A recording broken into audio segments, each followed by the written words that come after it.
The wind carried the scent of dry sage and dust across the Whitfield ranch that morning, whispering through the cottonwoods that lined the edge of the property. The land stretched wide and proud under the Arizona sun.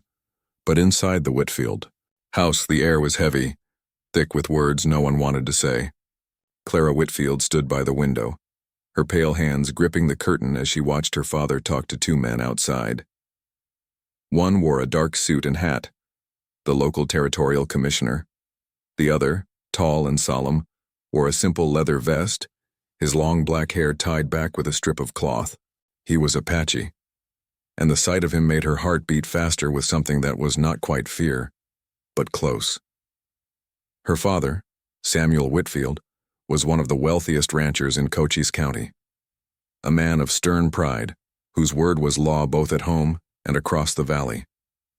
Clara had inherited his pale eyes and stubborn jaw, though hers softened when she smiled, which was rare these days.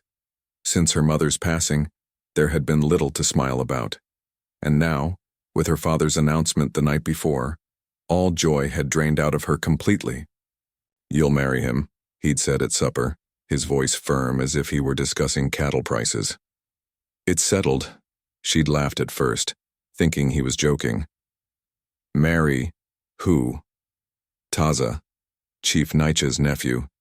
It's the only way to keep the peace." Clara had dropped her spoon.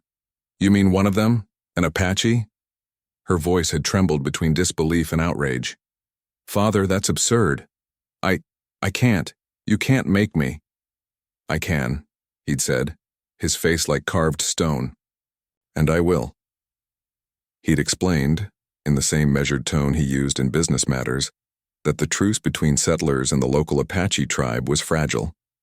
Skirmishes had flared again over stolen horses and broken promises. The army was pressing for harsher control.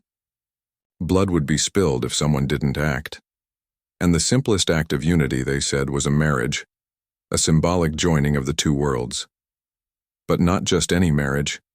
It had to be someone of standing, someone whose name meant something in both camps. Samuel Whitfield's daughter fit that description perfectly. Clara had stood, her chair scraping the floor. "You would sell me off to some savage to save your cattle and fences?" He'd looked up then, eyes hard but weary. "To save lives, Clara. And perhaps yours one day." Now staring out at the men below, Clara felt her chest tighten. The Apache man, Taza, stood silently while her father spoke. He seemed unbothered by the stares of the ranch hands who lingered nearby, curious and half-mocking. He wasn't handsome in the way of the polished young men from town, but there was something arresting in the stillness of him. His presence was quiet, almost regal, as though he answered to no one but himself. Her father turned toward the house and called up, "Clara, come down here." She froze, her breath caught, and for a moment she considered running, just saddling her horse and riding until the desert swallowed her whole. But something in her father's tone told her it wouldn't matter. The decision was made. Her future had been traded away before she even knew it. When she stepped outside, the sunlight struck her so sharply she almost flinched. Her white dress, simple but fine, seemed out of place against the raw red earth. Her father introduced her with a curt nod. "Taza, this is my daughter, Clara." Taza inclined his head slightly, not touching her, not even stepping closer. His eyes met hers, dark, steady, unreadable. "You are not what I expected," he said quietly, his voice deep and accented but clear. Clara's throat tightened. "Nor are you," she managed, the words coming out sharper than she intended. Her father smiled thinly, mistaking her defiance for courage. "Good. You'll need some of that where you're going." Clara turned to him, her voice breaking. "Father, please." But he was already shaking Taza's hand, sealing her fate with a single gesture.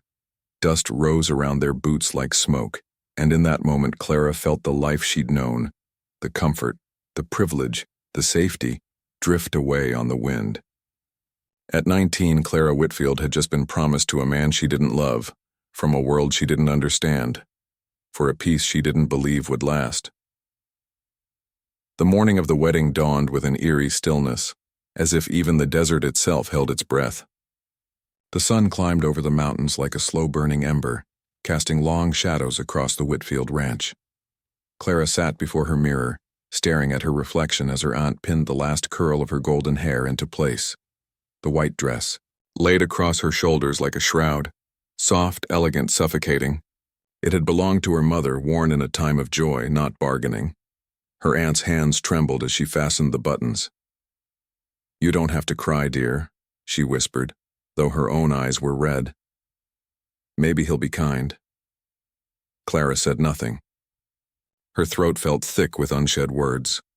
Her father had been gone since dawn, riding to meet the tribal delegation and the territorial commissioner.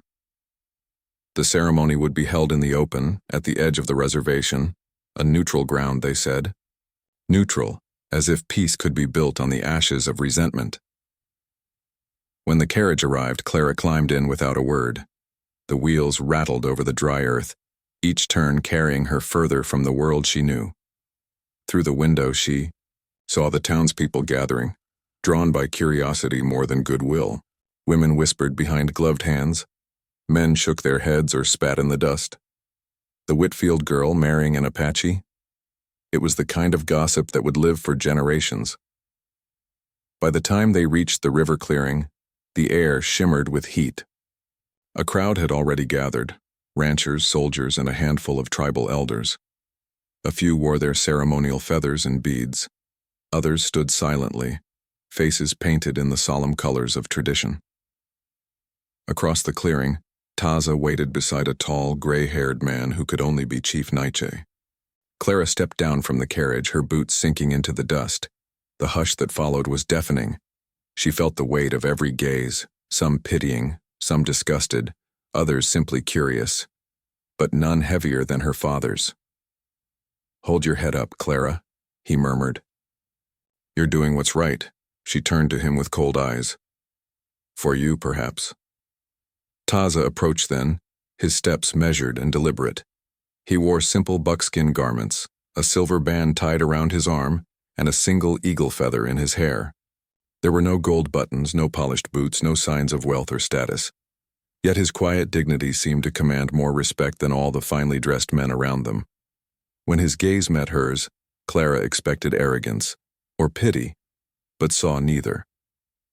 There was something else instead, a calm acceptance, almost compassion. It unnerved her more than hatred would have. The commissioner began the ceremony, speaking of unity and the binding of two peoples. His voice echoed hollowly against the canyon walls. The tribal interpreter translated for Taza's people, his words rolling like water over stone. When it came time for the vows, Clara's hands trembled.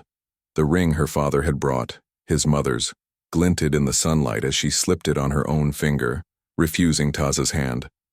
The crowd shifted uncomfortably, whispering. Taza didn't flinch.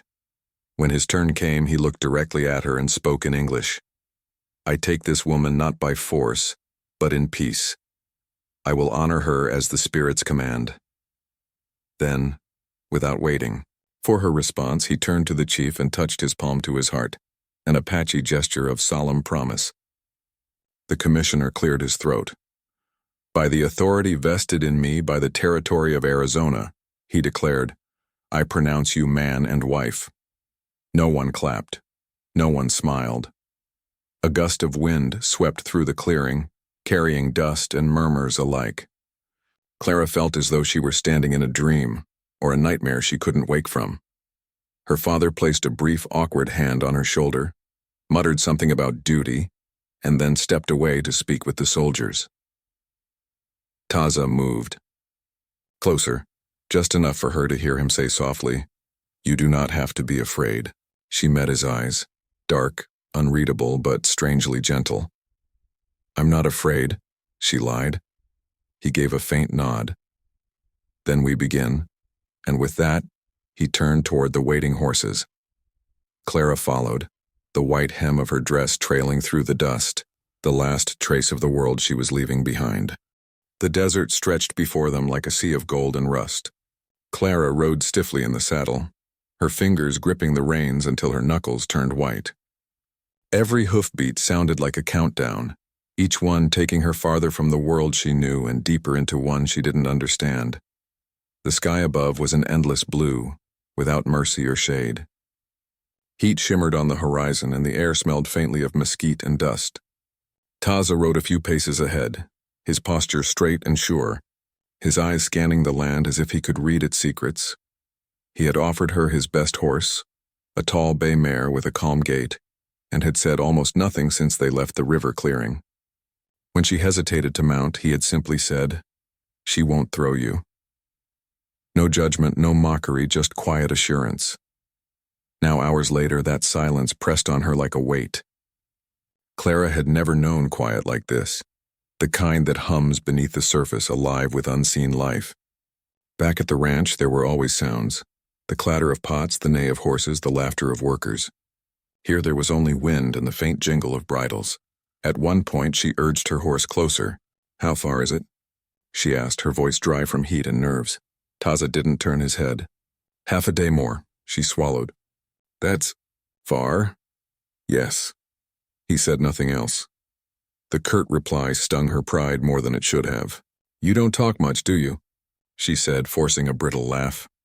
He looked at her briefly then, his gaze calm but direct. "I speak when there is something worth saying." She flushed and looked away.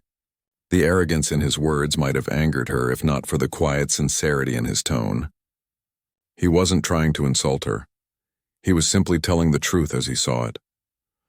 As the sun dipped lower, the land changed. The wide-open plains gave way to rocky outcroppings and patches of green mesquite trees. In the distance, Clara could see smoke rising from a small cluster of lodges and low adobe huts. His home, she realized. Her stomach twisted with dread. They stopped by a shallow creek to rest the horses. Taza dismounted and knelt to fill a small flask with water. Without a word, he handed it to her. She hesitated before taking it, her fingers brushing his for the first time. His skin was rough, warm, startlingly human. "Thank you," she murmured, more out of habit than gratitude. He nodded, then gestured toward the horizon. "The sun will fall soon. We ride again." Clara wanted to protest, to demand they stop for the night, but something in his calm composure made her swallow the words. Instead, she mounted silently and followed. As they rode, she studied him when she thought he wouldn't notice. The strength in his shoulders, the quiet focus in his movements, the way he seemed to belong to the land itself. He wasn't like the men she knew, who filled silence with noise and laughter. Taza's stillness was a language all its own. When they finally reached his homestead, a modest adobe house nestled between two low hills, dusk had already fallen. The horizon burned with the last streaks of sunset, turning the world crimson and gold. Taza dismounted and took her horse's reins. "You can go inside," he said quietly. "There is food." Clara slid from the saddle, her legs trembling from the long ride. The house was small, built of clay and stone, with a single lantern glowing in the window. She stepped inside, expecting the bare floor and empty walls of poverty, but instead she found order. A woven rug, hand-carved wooden bowls, a small vase of desert wildflowers. Behind her, Taza spoke softly. "You will not be forced to share my bed." Clara froze. Her heart hammered. He continued, his tone calm even. "Until you wish it, I will sleep outside. That is my word." Before she could respond, he stepped out into the cooling night, closing the door behind him. Clara stood alone in the quiet, the words echoing in her mind. She had expected cruelty, control, humiliation, but not this, not kindness. She sat on the edge of the bed, the desert wind whispering through the cracks of the window. For the first time that day, she let herself breathe, and for the first time since the wedding, she wondered if perhaps she hadn't been sent to her doom, but to a fate she couldn't yet understand. The house was still, the only sound the faint crackle of the fire Taza had kindled before stepping outside. Shadows swayed across the walls, long and soft, as Clara sat on the edge of the bed, staring at the rough-hewn wooden floor. She had imagined this night 100 different ways, all of them terrible. Her father's words echoed in her head. "You'll learn your duty soon enough." The pitying looks from the townsfolk, the whispered warnings, the horror stories of Apache men, all of it had prepared her for something brutal. but the brutality never came. Instead, Taza had left her alone. Through the window, she could see him sitting by the fire outside, his silhouette still and watchful against the deep blue of the desert night. He was carving something. She could see the faint glint of a knife, the steady rhythm of his hands. Every movement was calm, measured like a man at peace with silence. Clara wrapped her shawl around her shoulders and paced the small room. Her mind raced between confusion and anger. What did he want from her? Was this some kind of test? Did he expect her to beg for mercy? After what felt like an hour, she pushed open the door. Cool air rushed in, carrying the scent of wood smoke and sage. Taza looked up, his dark eyes reflecting the firelight. "Why are you out here?" she asked, the words sharper than she intended. He set the carving knife down. "You are my wife," he said simply. "But you did not choose me, so I wait until you do." Clara blinked, taken aback. "You wait? You mean to say you'll just sleep outside every night?" "If I must." He spoke without hesitation. "You are not a prisoner here." She stared at him, uncertain whether to believe him. "Then why marry me at all?" He looked into the fire for a long moment before answering. "To stop blood." His voice was low, but the words struck like a drumbeat. He continued, "Your father's men took land. My people took horses. The soldiers came. Children died. The chiefs wanted peace and your father wanted his fences, so they traded your hand for calm skies." He turned his gaze to her again. "But peace bought in pain will not last, unless the pain becomes understanding." Clara had no reply. The simplicity of his tone, the raw truth in it, left her speechless. After a long silence, she said softly, "You talk like a preacher." That made him smile faintly, the first smile she'd seen from him. "No," he said. "Preachers talk of heaven. I speak of the earth." The firelight flickered across his face, and for the first time she noticed how young he truly was, perhaps only a few years older than herself. Yet his eyes carried a depth of loss she couldn't name. She folded her arms, trying to keep her composure. "You don't know me," she said, half to herself. "I will learn," he replied, "if you let me." There was no threat in his words, no demand, just quiet promise. For a long moment they sat there, two strangers bound by a world neither had chosen. The night wind hummed across the desert, tugging at the flames. Somewhere in the distance a coyote called. Clara finally spoke. "What are you carving?" He held up the small piece of wood. It was a bird, half-shaped, wings outstretched as if in flight. "For you," he said simply. "To remind you you're not caged." Her breath caught. The gesture was so unexpected, so tender, it felt almost dangerous. She wanted to say something, to thank him perhaps, but the words wouldn't come. After a while, she rose. "Good night," she murmured. "Good night," he said, bowing his head slightly. She stepped back inside, closed the door, and leaned against it, her heart pounding for reasons she could not explain. That night, she lay awake for hours, listening to the steady rhythm of his footsteps outside, and as the moon drifted higher, Clara realized something she'd never imagined possible. The man she feared might be the only person in this strange land who would never harm her. The days that followed were long and slow, days of sun, sand, and silence. Clara awoke each morning to the faint scent of smoke and the sound of horses somewhere in the distance. The small adobe house felt too quiet, too far from everything she'd ever known. Her father had not written, not sent for her, not even sent word through a messenger. It was as though she had been erased from her own life. Taza rose before dawn each day. She could hear him moving outside, chopping wood, tending to the horses, or walking down to the creek. By the time the sun climbed high, he would leave food for her on the small table by the hearth: roasted corn, beans, a bit of dried meat, sometimes a piece of bread he had traded for in town. He never stayed to eat with her unless she invited him, which she never did. He spoke little, and when he did, it was always with quiet courtesy. "The sun is strong today," or "do not wander too far from the shade." At first, Clara met every kindness with cold silence. It was her only defense. She couldn't forget what had been taken from her. The life of comfort. The home filled with servants and fine china, the evenings where she would play her mother's piano, while her father smoked his pipe by the fire. Here there were no pianos, only wind, dust, and the creak of old wood. But even anger has limits. By the third week, her resentment began to tire her more than the heat ever could. One morning she stood by the doorway and watched Taza saddle his horse. The rising sun painted everything gold. He moved with quiet efficiency. No wasted motion, no hesitation. She spoke before she realized it. "Where are you going?" He glanced at her, surprised she'd spoken first. "To hunt. The river brings deer this time of year." She hesitated. "How long will you be gone?" "Until I find one." He started to turn away, but something, perhaps loneliness, perhaps curiosity, made her call out again. "Do you ever tire of this? Of living out here alone?" He paused, one hand on the saddle. "Alone?" he repeated as though testing the word. Then he smiled faintly. "I am not alone. The earth breathes with me. The fire listens. The wind speaks." Clara frowned, unsure whether he was teasing her or speaking in earnest. But his expression was serene, almost reverent. For the first time, she wondered what it would be like to see the world as he did.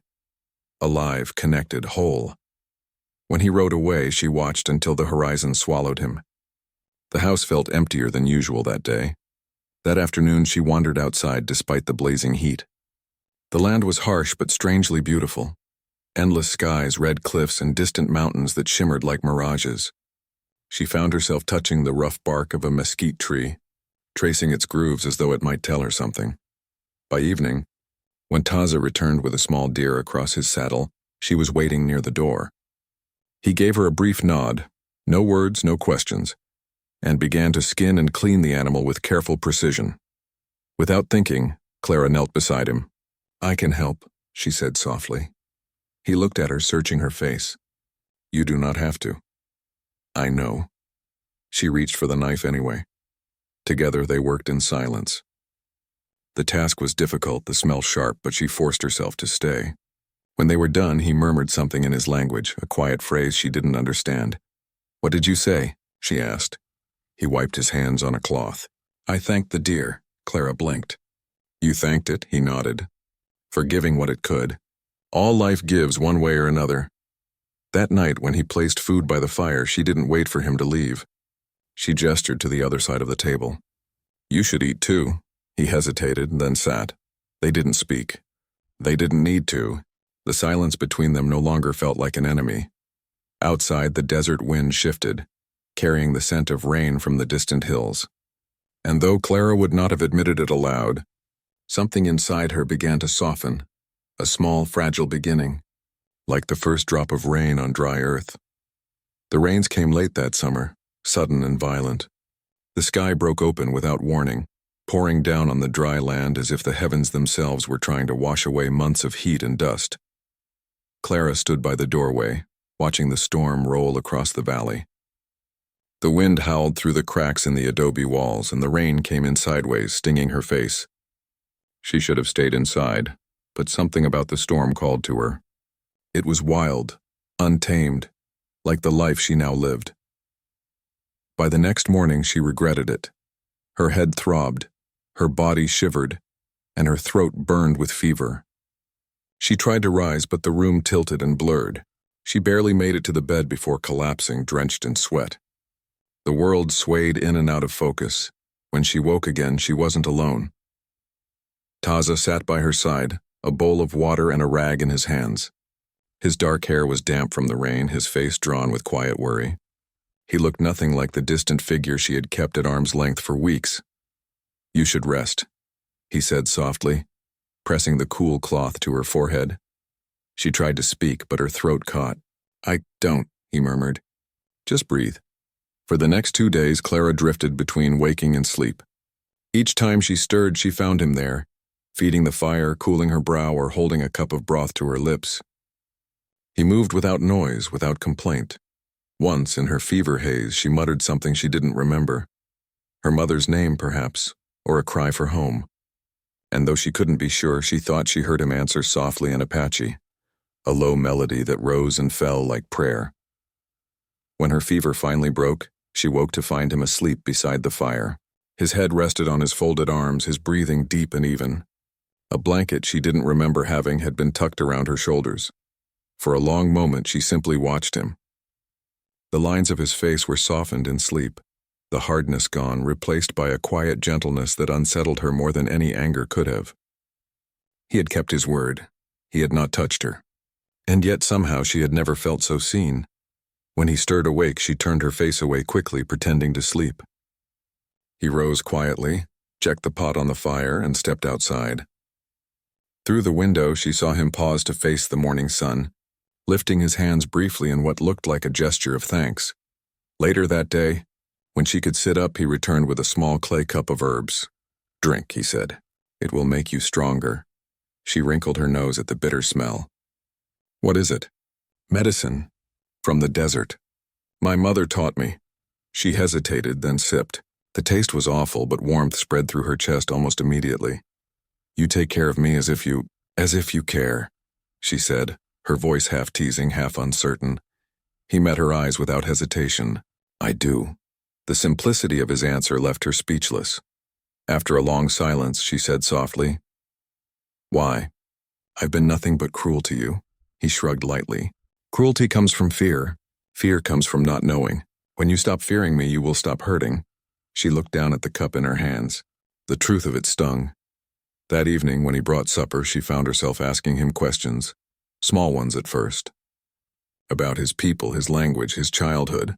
He answered each with quiet patience, never boasting, never bitter. "Do you miss them?" she asked finally, meaning his family, his tribe, the life before her. "Yes," he said after a pause, "but I do not live in what is gone. Only what is here." Something in his voice, calm, accepting, profoundly human, broke through the last of her defenses. Later that night, after he stepped outside as he always did, Clara lay awake staring at the ceiling. She could still feel the ghost of his touch on her forehead, the steadiness of his voice in the storm, and for the first time she wasn't thinking of escape. She was thinking of him. Autumn crept quietly into the desert. The nights grew cooler, the air heavy with the scent of sage and smoke. Clara had begun to move through her days with a new steadiness, tending the small garden behind the house, grinding corn, learning to make the thin, warm bread that Taza called nado. She still didn't call it home, not yet.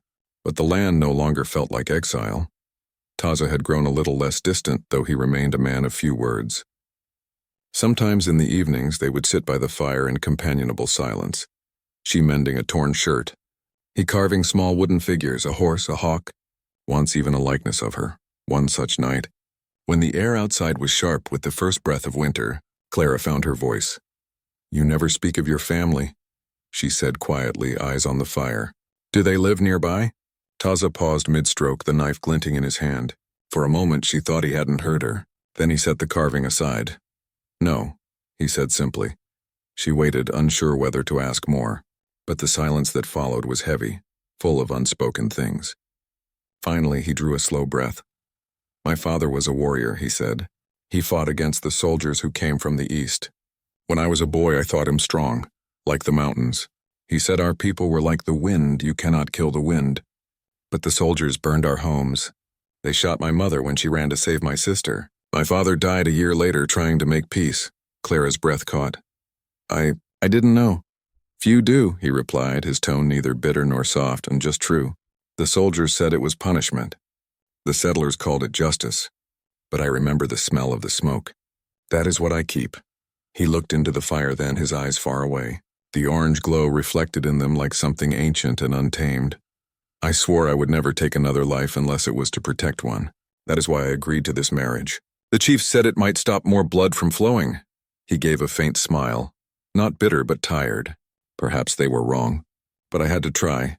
Clara stared at him, words failing her. The man before her was no longer the stranger she'd been forced to marry. No longer the poor Apache her father and neighbors had spoken of with disdain. He was a man who had lost everything and still chosen peace. "Taza," she began, but her voice broke. She looked down at her hands. "I've said cruel things about your people, about you. Things I can't take back." He turned to her, his gaze steady. "You said what you were taught to say. That doesn't excuse it." "No," he said, a faint glimmer of warmth in his eyes. "But it means you can learn differently." The fire crackled between them, filling the silence. After a while he rose and went to the doorway. The desert stretched out beyond them, moonlit and quiet. The land remembers, he said softly. Every footstep, every cry.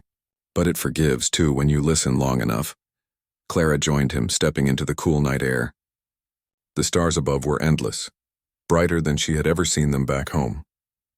I used to think the world ended at my father's fence, she said, almost to herself. Now I think it was only beginning there. He looked at her then, really looked. And she felt something pass between them, a silent recognition. Not love yet, but understanding.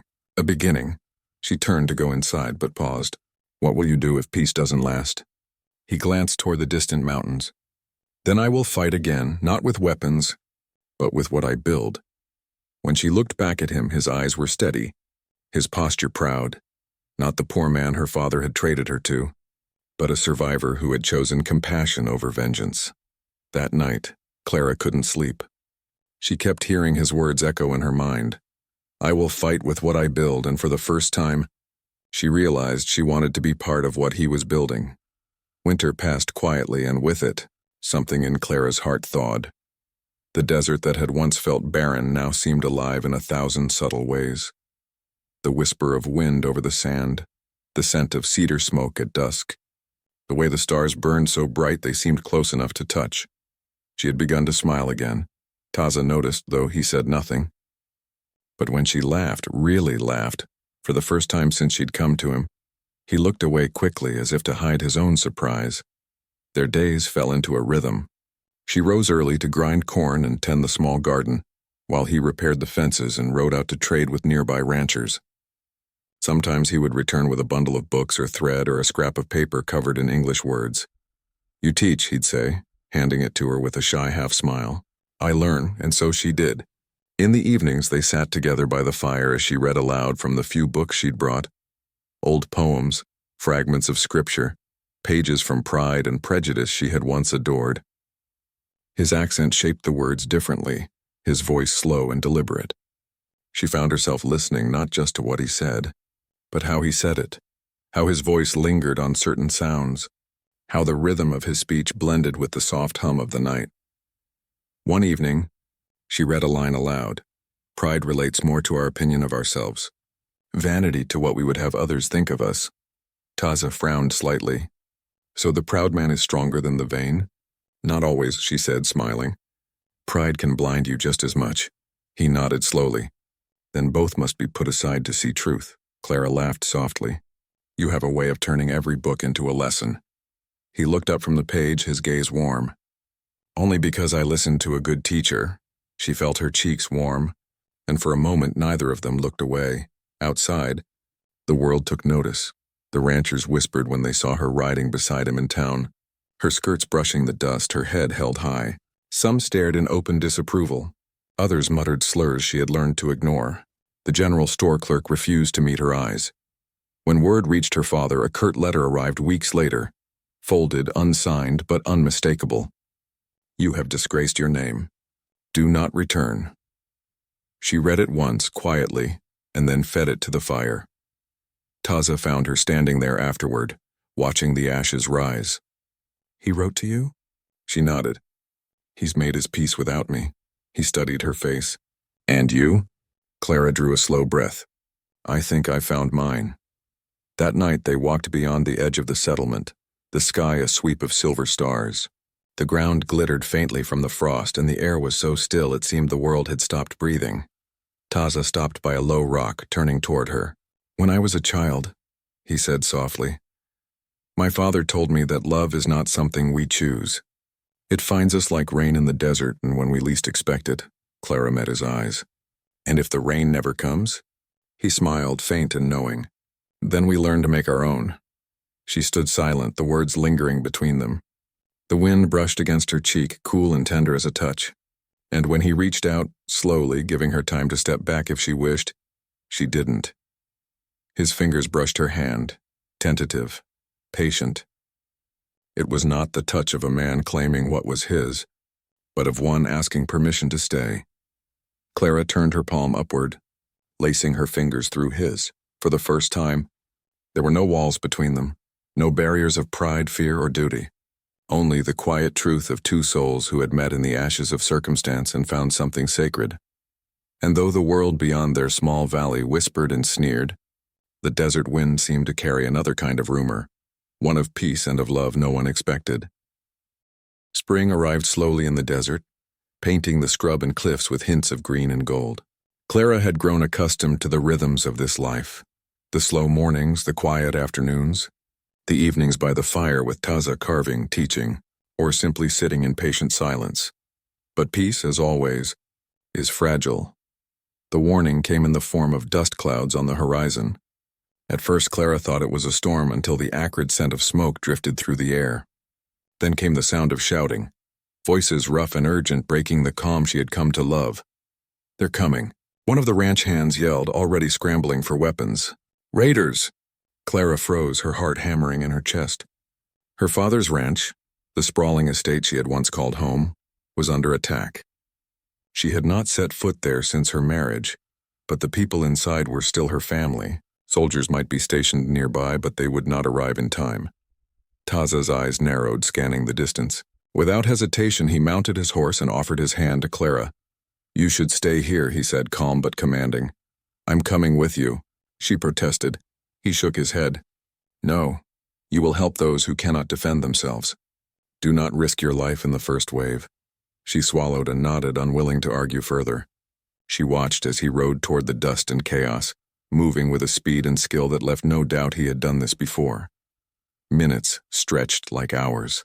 Clara gripped the reins of her horse and followed at a distance, her heart in her throat. From a rise in the hills, she could see the attackers, a small band of desperados armed with rifles and malice. The ranch hands were outnumbered, scrambling desperately to protect the livestock and homesteads. Then she saw him. Taza had ridden straight into the midst of them, unafraid. He moved with precision, intercepting men who had aimed for the defenseless.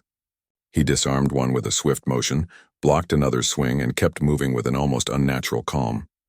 His bravery was terrifying, not reckless but absolute. When one of the raiders aimed a rifle at a young ranch hand, Taza's horse reared, placing him between the boy and the bullet. A shot rang out. Taza winced, but he did not falter. Another swing, another shove, and he kept the raiders off balance, buying time for the ranch hands to regroup. Clara could hardly breathe. The man she had once feared, the man she had doubted and resisted, was risking everything in his life, his future, his freedom to save people who had scorned him, including her father. Finally, after what seemed an eternity, the raiders realized they were being outmaneuvered. With a curse and a few more shots, they fled into the hills, leaving chaos behind.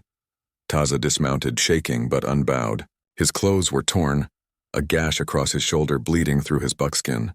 Yet he stood tall, the fire of defiance in his eyes, scanning for anyone who might still be in danger.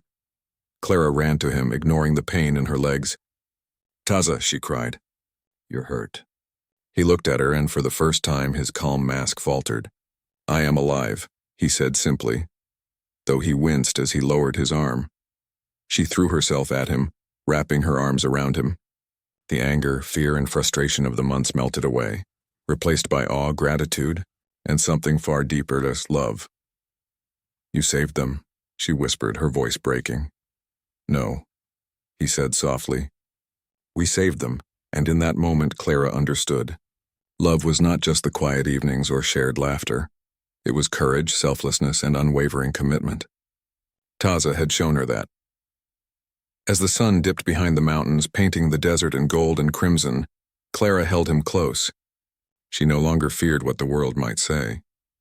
Whatever whispers came from the town or the ranch, they could not touch what had been forged here, in fire and blood, and in the silent strength of a man who had chosen to love not by obligation, but by heart. The celebration was meant to be simple. A small gathering at the Whitfield Ranch meant to honor the survival of the family and the harvest after a harsh spring. Yet the air buzzed with anticipation. Everyone had heard whispers of Clara and Taza, the impossible couple, as the townsfolk called them. Many came out of curiosity, some out of suspicion, and a few out of genuine admiration. Clara stood near the entrance, her hands folded neatly in front of her. She had chosen a dress of deep green, modest yet elegant. Her hair was braided simply, falling over one shoulder. She felt a calm resolve settle in her chest. Taza arrived last, riding the tall bay mare she had first ridden when they fled the rigid expectations of her old life. His clothes were worn but clean, his eyes steady and proud. When he dismounted, the murmurs of the crowd shifted to silence. Her father stood off to the side, his face unreadable. Clara caught his eye briefly.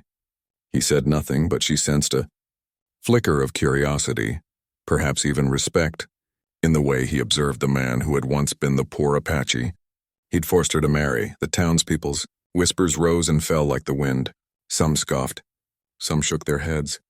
A few exchanged nervous glances, but none dared interrupt as Clara stepped forward and took Taza's hand. "I have something to say," she began, her voice carrying across the quiet crowd. "Many of you have wondered why I remain here, why I married this man. Some think it was my father's choice alone, or that I was coerced. That is partly true. But it is not the whole story." She lifted her chin, meeting Taza's gaze. "When I first came to this land, I feared him. I feared what I did not understand. I feared the life that had been chosen for me. But over time, I learned the truth about him, the depth of his character, the strength of his heart, the courage and patience he shows every day." A ripple of astonishment passed through the crowd. Few had ever heard Clara speak with such conviction, and none had imagined her praising Taza so openly. "He did not take my consent lightly," she continued. "He did not force me, did not deceive me, did not harm me.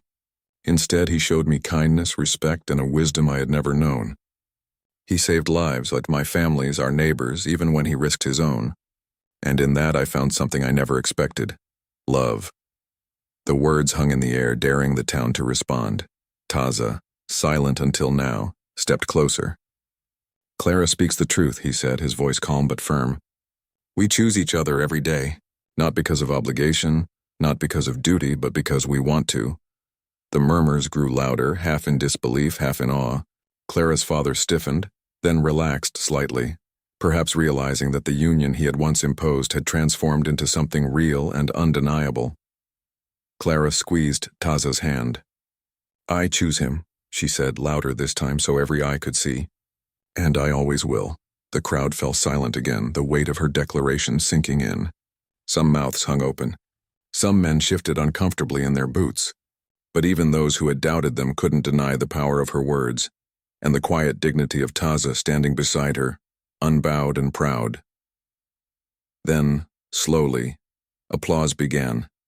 One hand clapped. Another followed.